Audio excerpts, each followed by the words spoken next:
yine sen düştün aklıma.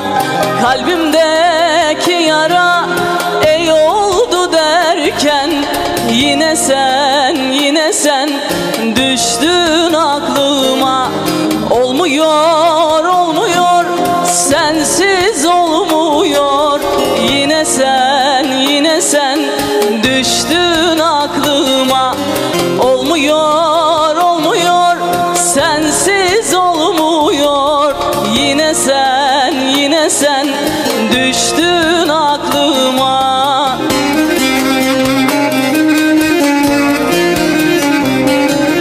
Bitmeyen şu çilem nedendir, neden? Aşk ferman dinlemez, bilmem ki neden. Bitmeyen şu çilem nedendir, neden? Aşk ferman dinlemez, bilmem ki neden. Maziye hayale tam daldım derken yine sen düştün aklıma.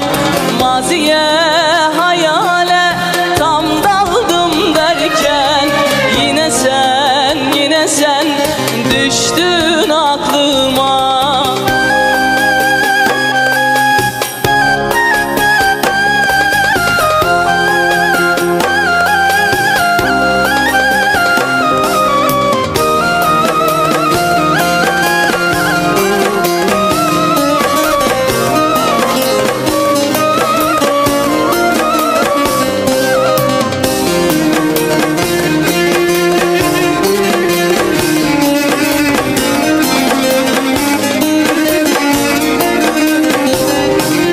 Ne yapsam ne etsem acın dinmiyor. Sen gittin gideli yüzüm gülmüyor.